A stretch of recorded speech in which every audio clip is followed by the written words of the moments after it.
because that's how the devil gets you. Because if they would have put that on television 50 years ago, they would have burned the studio down to the ground.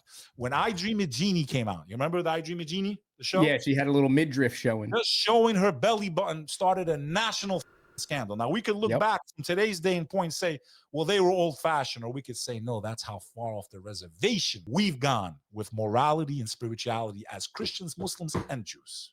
Do you think it's a slippery slope? Because then that same argument could be applied to homosexuality. Yeah. I mean, you name it. Well, it's like these people that were like, oh, if you let the gays get married, they're going to come for the kids. And we used to say, that's not true.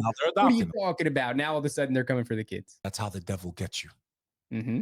Or like Al Pacino said, which I had the pleasure of meeting him, as he said in the movie Devil's Advocate, look, but don't touch. Touch, but don't taste, right? It doesn't get you in one slowly boiling frog, right? That's how the devil. What do you think the elites learned this from? They learned it from their master.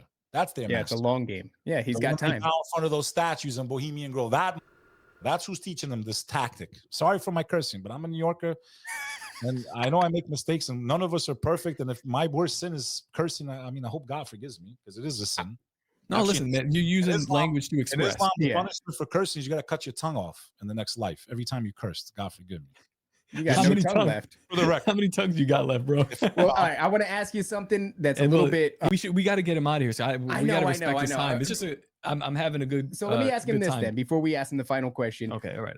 What are your thoughts on what the jinn are? Oh, and also, what do you think about the idea of the Nephilim? So, first of all, I no offense to these people. Okay, just no offense to them. Some of them, they've been planted. The Federation of the Galadian, all that gay. Yeah. Where the did all those words come from, bro? Come on, bro.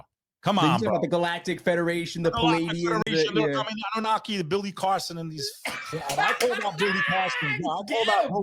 I was on the Danny Jones and Julian Dory. Those are huge podcasts. You know that. Yeah. Okay, you're talking top 0.5%, not even top 0.1% of all podcasts. Okay, I called him out way before Wes Huff did, bro. So did we. Yeah, we did it ended up calling him out. Yeah, we were on Luke Rukowski's show, and they go, he's like, ask a question for the next guest, and I was like, who's the next guest? Billy Carson. And I was like, I don't know who that is. Funny, he was right behind me on one show, and I didn't know it, because if I knew, I would have stayed. You hung out. that dude is. Yeah, that's kind of how it worked. He was the next guest up. Yeah. We asked him about Jesus. We said, why do alien, like why does the phenomenon of aliens? He's a part of the Aleister Crowley generation type. Yes, he is 100%. 100%.